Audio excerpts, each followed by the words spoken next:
যাক বাবা, ঘরটা একটু বাসযোগ্য হয়েছে, কি বলো মিনতি? হ্যাঁ ম্যাডাম, সারাদিন যা খাটাখাটনি গেল।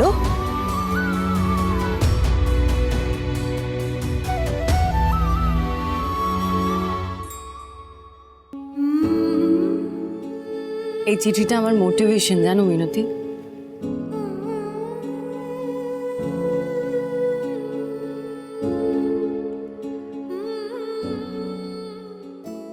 ঐশানী, জীবনে চলার পথে অনেক বাধা বিপত্তি আসে, তোমার জীবনেও এসেছে, কিন্তু তুমি প্রতিবার সেই বাধা পেরিয়ে সাফল্য এনে দিয়েছো ডিপার্টমেন্টকে। তুমি আমাদের পুলিশ ডিপার্টমেন্টের সম্পদ। তোমার পোস্টিং যে এলাকায় হয়েছে সেখানে সামাজিক কোনো বিকাশ হয়নি। প্রশাসন অনেক চেষ্টা করেছে, কিন্তু কিছু খারাপ লোক নিজেদের মানসিকতা দিয়ে প্রভাবিত করে রেখেছে ওই গ্রামকে। তাই বারবার চেষ্টা করেও কোনো লাভ হয়নি। কাজটা কঠিন, সেখানে অনেক সমস্যার মুখোমুখি হতে হবে তোমাকে। তোমার উপরে ডিপার্টমেন্টের অনেক ভরসা।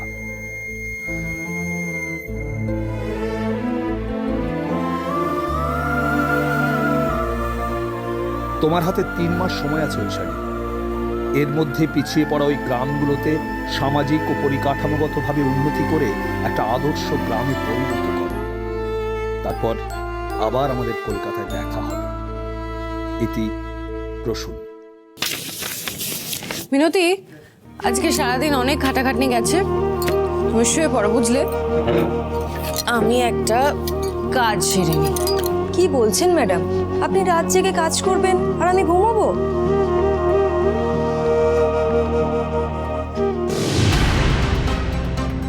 পাঁচ বছর ধরে মিসিং একজন মানুষ, অদ্ভুত তো। 5 বছর ধরে একজন মানুষ নিখোঁজ, অথচ থানা থেকে কেউ খুঁজে বার করতে পারেনি তাকে, কেসটা সলভ করতে পারেনি। কি নাম ম্যাডাম? অমল পাল। যা, কারেন্ট চলে গেল। এই গ্রামটাকে একটা অদ্ভুত অন্ধকার ঘিরে রেখেছে। আলোর দরকার, আলোর।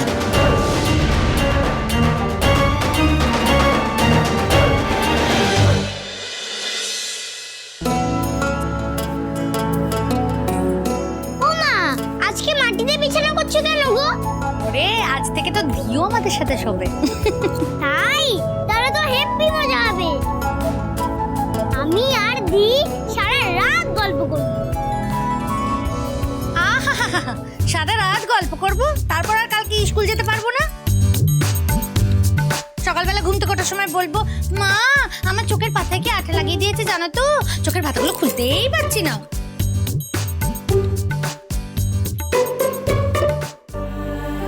কি হয়েছে দিশোনা, তুমি কাঁদছো কেন? আমি মায়ের কাছে যাব,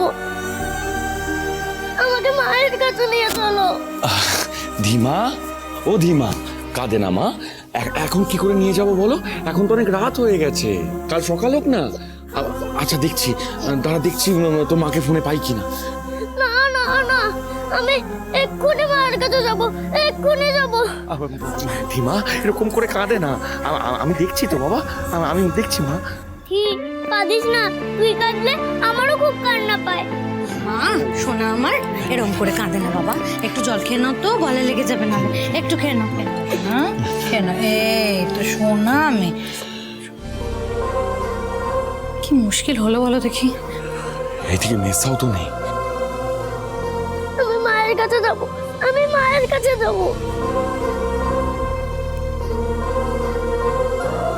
আমরা তো আছি তোর কাছে, তোর মা আছে, বাবা আছে, আমার তো কেউ নেই। সবাই আমাকে ছেড়ে চলে গেছে, আমি অনাথ হয়ে গেছি। আমি এখানে আর থাকবো না, থাকবো না আমি আর এখানে।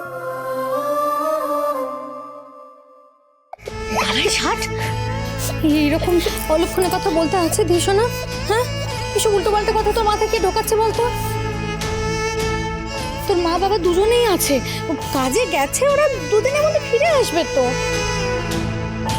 না না না, আমি মায়ের কাছে যাব, মায়ের কাছে যাব।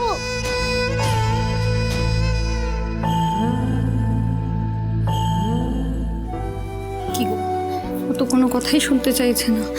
কি করি বলো তো এখন? কি করব সেটাই তো বুঝতে পারছি না।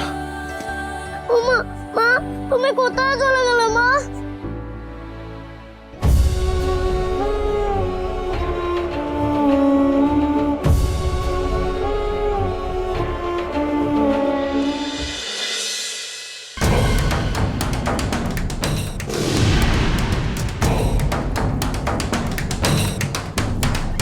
আচ্ছা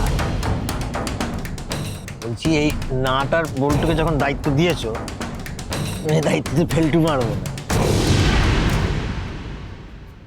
শ্রদ্ধা, শ্রদ্ধা, ও যাতে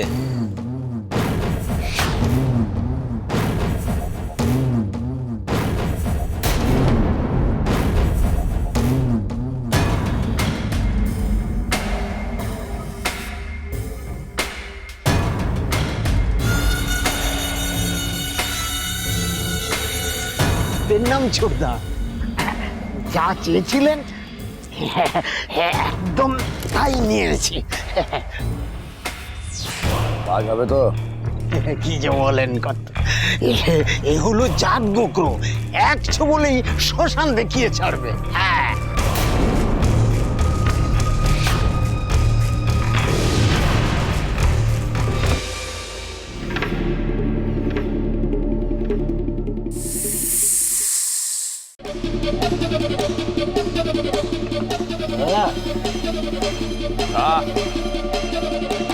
তোরা কেউ যাবি না, একা যাব।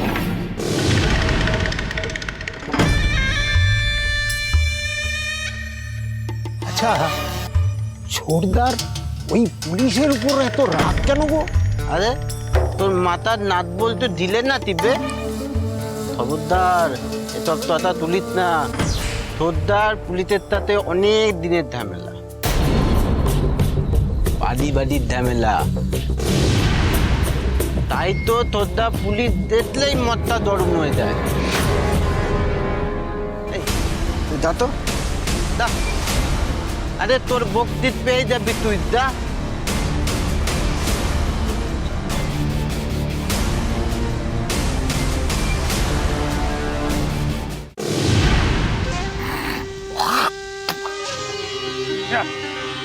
আজ তুমি সত্যিকারের সাপের লেজে পা দেবে। আর সত্যিকারের সাপের লেজে পা দিলে কি হয় তা তো তুমি জানো। সত্যিকারের সাপ।